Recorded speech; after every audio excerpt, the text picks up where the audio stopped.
In the previous video, I explained how bylaws can affect your drone flights in England and in Wales. In this video, we're going to have a look at Scotland and what actually changes with bylaws when you're flying a drone here. First, the basics are both the same. Bylaws in England, Wales and Scotland are made under statutory powers and they regulate how the land is used. And if you breach them, it can be a criminal offence. So the legal mechanism itself doesn't change. And just like in England and Wales, these bylaws often focus on what you're doing on the ground, things like takeoff and landing, rather than flying in the airspace itself. Where things start to differ is how land access rights work in Scotland. In general, there are broader access rights for recreational use under the Land Reform Scotland Act 2003, which changes how you can use the land compared to England and Wales. Now, drones aren't specifically addressed in that legislation, and they're not treated in the same way as traditional vehicles like motorbikes, quads, boats. So there's an argument that recreational use could include flying a drone. It's never been tested in a court of law, so we don't know for sure how the Land Reform Scotland Act recreational or educational use would be interpreted by a court. But if we go by the wording of the law itself, it seems that drone flights aren't restricted. But, and this is important, that doesn't mean unrestricted use. You still have to follow CAA regulations, including keeping your drone within visual line of sight and maintaining the required appropriate distance from people and property with the drone, with the class of drone that you're flying, which in itself has become a bit more complicated recently. And you also need to consider privacy. So you can't use a drone that interferes with someone's privacy just because the Land Reform Scotland Act 2003 seems to allow you to use drones on private land. If someone has a reasonable expectation of privacy in that land, you could be in trouble using your drone there.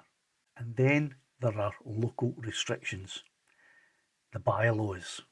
And it's not just bylaws, it's rules that can be set by organisations that manage certain sites. Now, these organisations don't control the airspace, but they can control access to the land and activities on the land that you are accessing.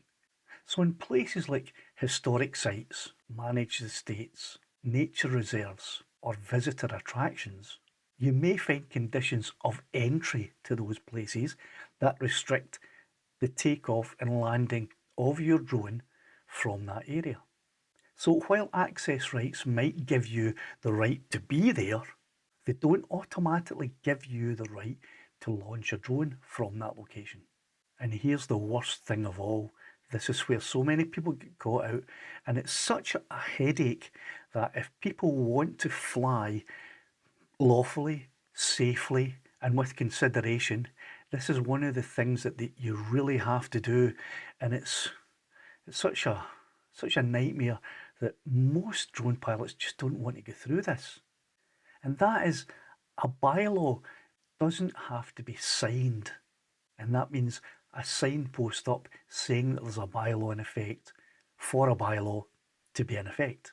So even if there's no sign, that doesn't mean there's no restriction because of a bylaw. That's crazy, right? But equally, if you do see a sign like no drones, they're popping up everywhere, that doesn't necessarily mean that the organisation is controlling the airspace as much as they like you to think that they are.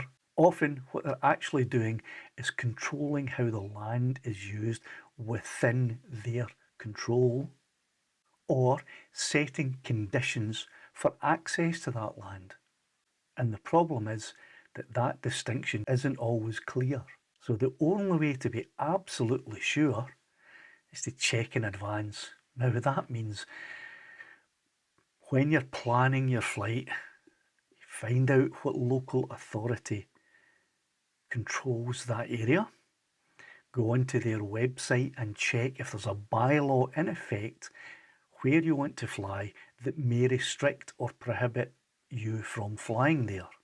And that includes any organisations that are managing the land where you want to fly, because there might be site rules that don't allow you to fly if you're on that land. And if you don't check, you're just guessing. So while Scotland feels less restrictive at a glance, the same rule still applies. Don't assume, check. Now I know that's probably not what everyone wants to hear, because we have to do enough when we're planning a drone flight as it is already, and the amount of information that you really have to know if your drone flight is safe, legal, and not going to get you in trouble is coming to the point where it's overwhelming. And I know through the comments that I've received that many of my viewers are either giving up now, have recently given up, or intend to stop flying in 2027. Now, there's speculation which might sound like a conspiracy theory that it's becoming more complicated through rules and regulation so that big companies can fly drones to deliver parcels and different things like that in the UK airspace. Now, I don't know how much merit there is to that.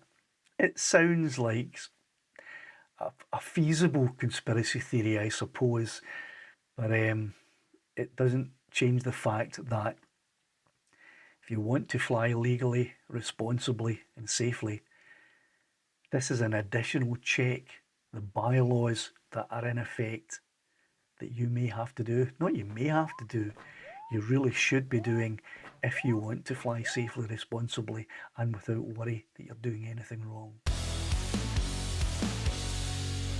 In the next video, I'm going to take a look at the same law, bylaws, and land access rights in Northern Ireland to see is there any difference there from Scotland or from England and Wales?